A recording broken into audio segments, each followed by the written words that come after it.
Hey everybody, I just wanted to hop on really quick because I just skimmed the 47.1 ruling. I look a total hot mess, and normally I wouldn't go on looking like this, but I'm just so upset about it that I figured who cares what I look like. Anyway, so the 47.1 ruling came down and it was exactly what I knew it was going to be, okay? And I've said this, I've commented on other channels and things like that, talking about how Judge Lyman always does the whole I rule in favor or grant in favor, sorry, I can't talk, grant in part and deny in part. Like, that's his big MO. And he does that because, in my opinion, he does that because he doesn't ever want to, like, go completely against Blake. And he doesn't want to go completely against, like, a so-called person claiming sexual harassment. It's absurd. The judge needs to grow a pair of balls as far as I'm concerned and actually tell the truth. So, yes, Blake didn't get the treble damages and everything else, but she still got her legal fees covered. And to be clear, it's only related to Justin's countersuit and what she spent to defend that. It's not, like her whole lawsuit or anything, so it's a very, very minimal portion. And of course the mainstream media is going to try to spin it in a different way. But one thing the judge said in his ruling that just grinds my gears, makes me lose my mind, is he said that there's no evidence that Blake lied or acted with malice. Judge Lyman, that's not true, okay? Case in point, here's just something that comes to mind just easily off the top of my head after studying this case. The dance montage scene, okay? Blake said in her initial filing, or her initial lawsuit, that she said, made some comment in the lawsuit, like, unfortunately, she made all these complaints related to that one dance montage scene. And that was on purpose, that was by design. And the reason she chose that scene is because she did not believe that there was audio of the discussion that they were having. So she thought she could present a false narrative and nobody could prove otherwise. And so she makes up this BS story about how, like, Justin was saying she smelled so good and sniffing her and he kissed her unscripted and all these things, right? I mean, all these things that were completely untrue, okay? And not realizing he had the audio. That's the thing that people need to realize, is she didn't know that Justin had been recording audio of them when they were filming it.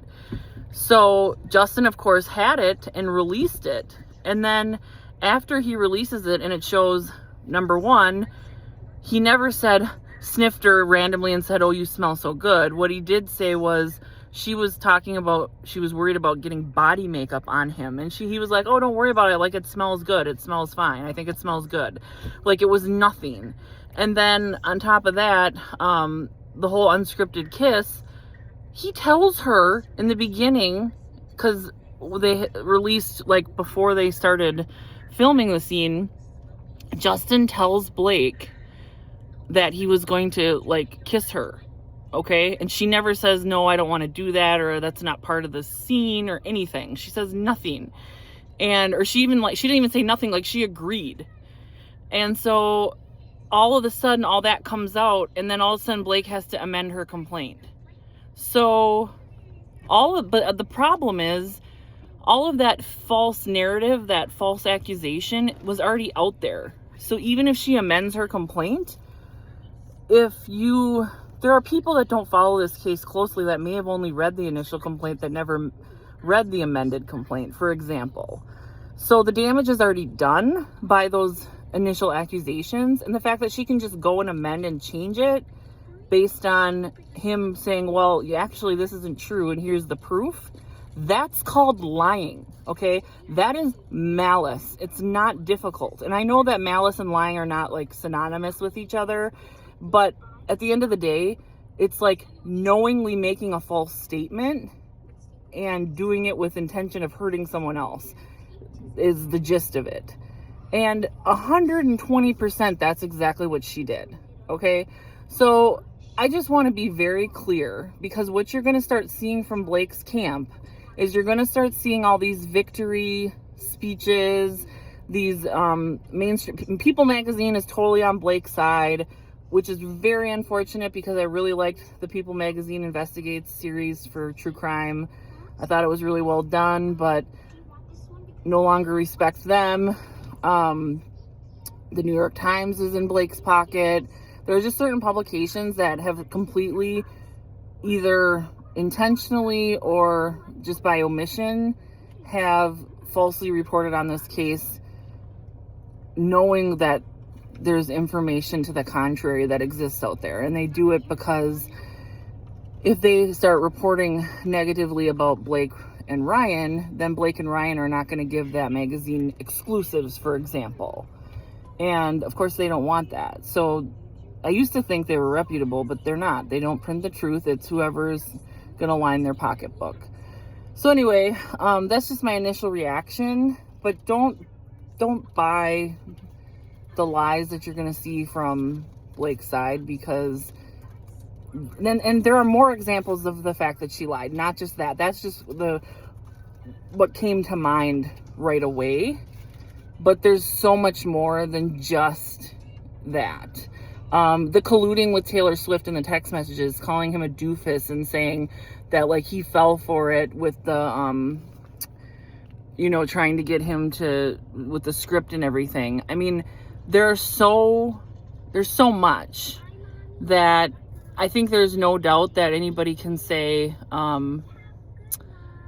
that Judge Lyman is on Blake's side. He doesn't want to go, and that's what's so unfortunate is the Me Too, and I'm a liberal, by the way, typically. Like, I vote liberal. I'm very left-leaning politically.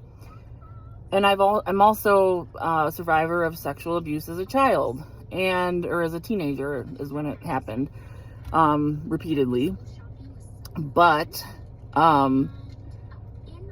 this whole believe all women, it's like, yeah, women should get the benefit of the doubt, but after they've been given the benefit of the doubt, if there's proof that they're lying, then there's proof that they're lying.